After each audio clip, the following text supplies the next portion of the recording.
Song of Myself, Walt Whitman. I celebrate myself and sing myself, and what I assume you shall assume. For every atom belonging to me as good belongs to you. I rove and invite my soul. I lean and laugh at my ease, observing a spear of summer grass. My tongue, every atom of my blood, formed from this soil, this air, born here of parents, born here from parents the same, and their parents the same. I, now 37 years old, in perfect health, begin, hoping to cease not till death. Creeds and schools in abeyance,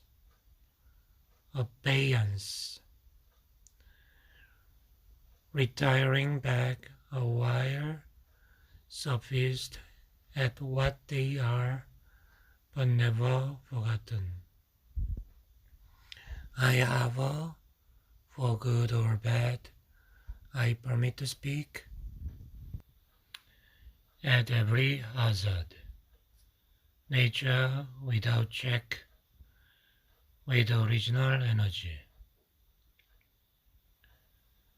Houses and rooms are full of perfumes. The shelves are crowded with perfumes. I breathe the fragrance myself and know it and like it. The distillation would intoxicate me also, but I shall not let it. The atmosphere is not a perfume. It has no taste of the distillation. It is odorless. It is for my mouth forever. I am in love with it. I will go to the bank by the wood and become undisguised and naked.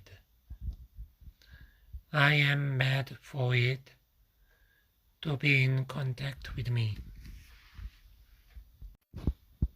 The smoke of my own breath echoes, ripples, buzzed whispers, love root, silk thread, crotch and vine, my respiration and inspiration, the beating of my heart, the passing of blood and air through my lungs, the sniff of green leaves and dry leaves, and of the shore and dark-colored sea logs, and of hay in the barn, the sound of the belched words of my voice loosed to the eddies of the wind.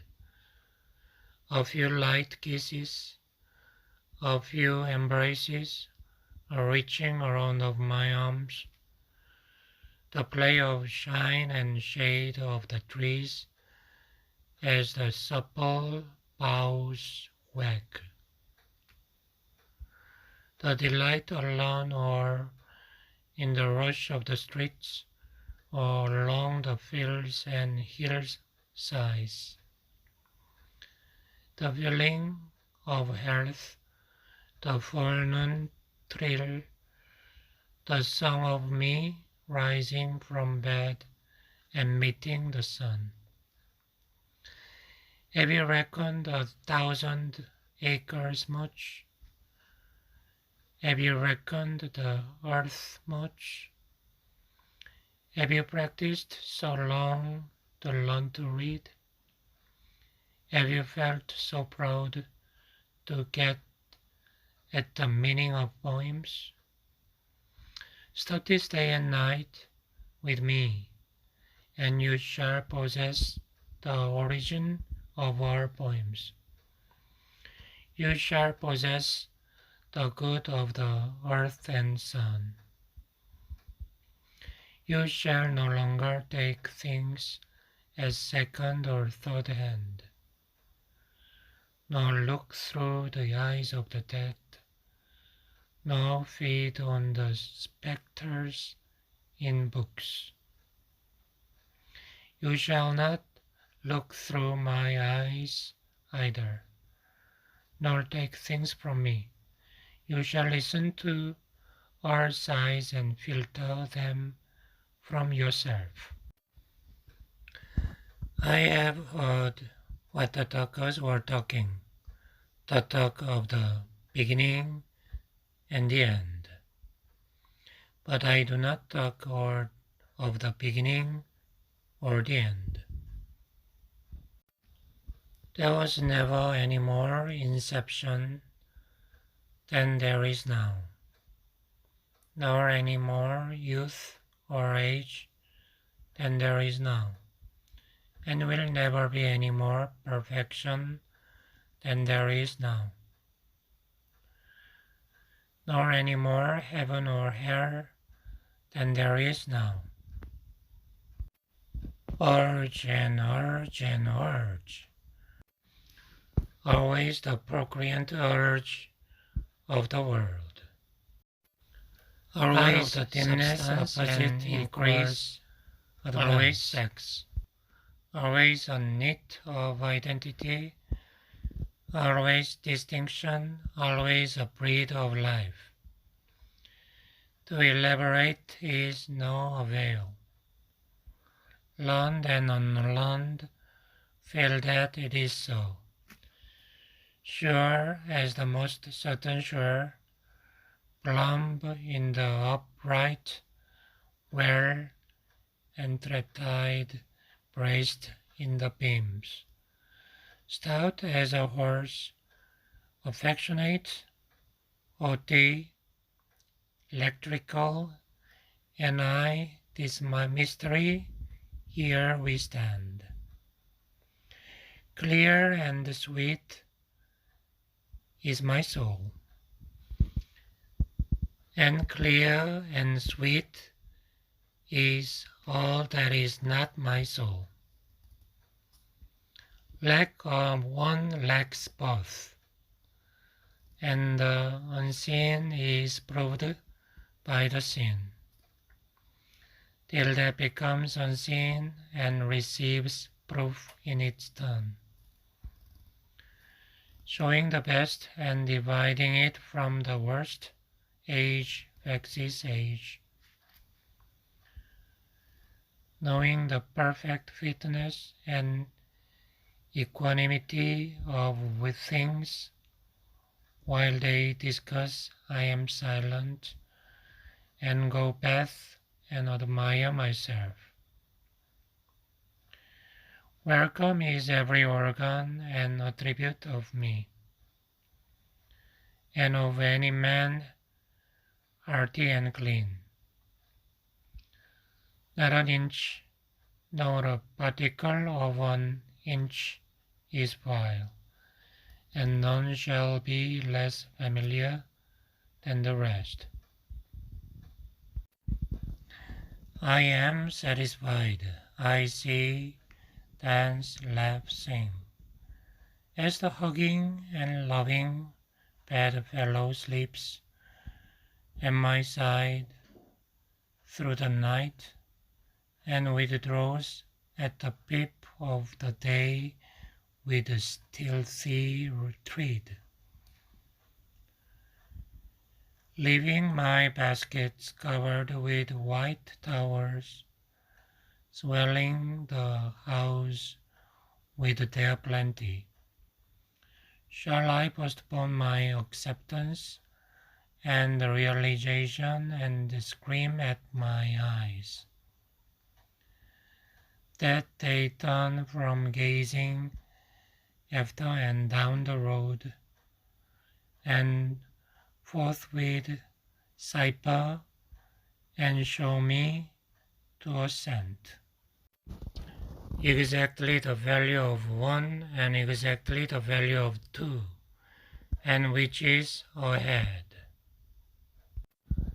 My dinner dress associates looks, compliments, dues, the rare or fancied indifference of some man or woman I love, the sickness of one of my folks or of myself, or ill doing, or loss, or lack of money, or depressions, or exaltations, battles, the horrors of fratricidal war, the fever of doubtful news, the fitful events. These come to my days and nights and go from me again. But they are not the me myself. Apart from the pulling and howling stands what I am. Stands amused, complacent, compassionating, idle, unitary, looks down, is erect, or bends an arm on an impalpable, certain rest, looking with a side-curved head, curious what will come next, both in and out of the game, and watching and wondering at it.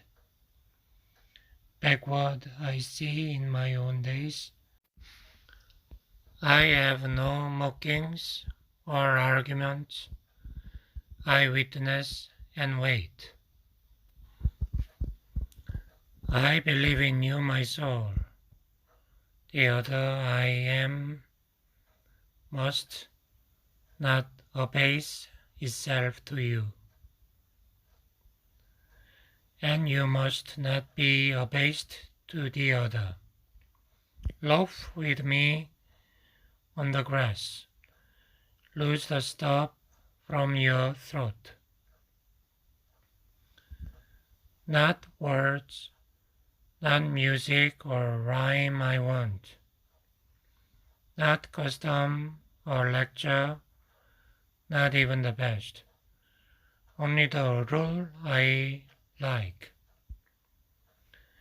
The hum of your velvet voice. I mind how once we lay such a transparent summer morning. How you settled your head athwart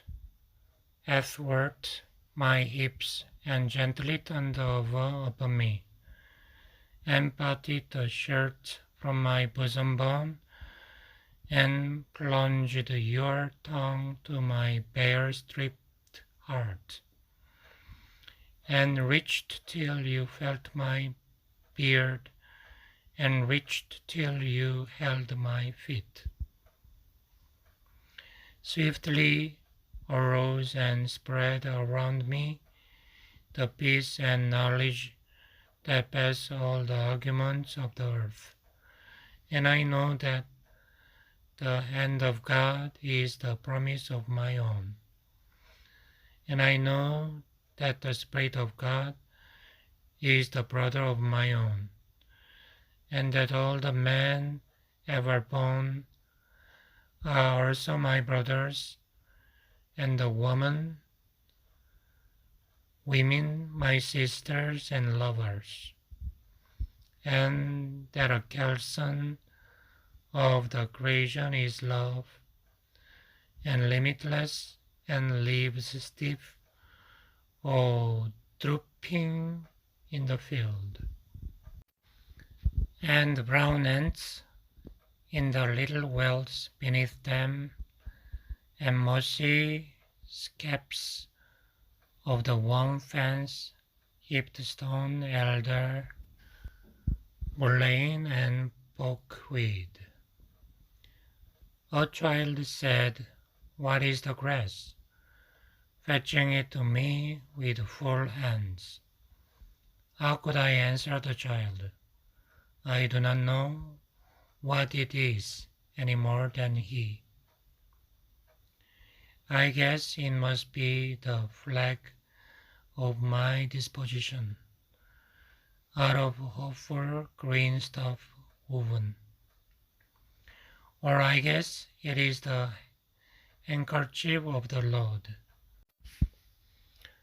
a scented gift and remembrancer designedly dropped, bearing the owner's name some way in the corners, that we may see and remark and say whose. Or I guess the grass is itself a child, a produced babe of the vegetation. Or I guess it is a uniform hieroglyphic, and it means sprouting alike in broad zones and narrow zones, growing among black folks as among white. Canuck, Tukahu, Congressman Kopf, I give them the same, I receive them the same. And now it seems to me the beautiful uncut air of graves. Tenderly will I use you, curling grass. It may be you transpire from the breasts of a young man. It may be if I had known them, I would have loved them. It may be you are from old people, or from offspring taken soon out of their mother's lap. And here you are, the mother's lap. This grass is very dark, to be from the white heads of old mothers, darker than the colorless beards of old men, dark to come from under the faint red roofs of mouths. Oh, I perceive after all so many wuthering tongues, and I perceive they do not come from the roofs of mouths for nothing.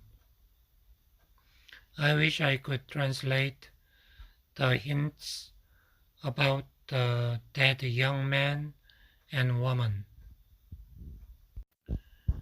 and the hints about old men and mothers, and the offspring taken soon out of their laps.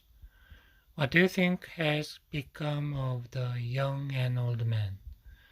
And what do you think has become of the women and children? They are alive and well somewhere. The smallest sprout shows there is really no death. And if ever there was, it led for the life, and does not wait at the end to arrest it, and seize the moment life appeared. All goes onward and outward, nothing collapses, and to die is different from what anyone supposed, and luckier. The little one sleeps in the cradle. I lift the gauze and look a long time and silently brush away flies with my hand. The youngster and the red-faced girl turn aside up the bushy hill. I peeringly view them from the top. The suicide sprawls on the bloody floor of the bedroom. I witness the corpse with its dabbled hair. I note where the pistol has fallen. The blap of the pave, tires of carts, slough of boot soles, talk of the promenaders, the heavy omnibus, the driver with his interrogating thumb, the clank of the shod horses on the granite floor, the snow sleighs, clinking, shouted jokes, pelts of snowballs, the array of popular favorites, the fury of roast mops, the flap of the curtained litter, a sick man inside borne to the hospital, the meeting of enemies, the sudden oaths, the blows and fall, the excited crowd, the policeman with his star quickly working his passage to the center of the crowd, the impassive stones that receive and return so many echoes.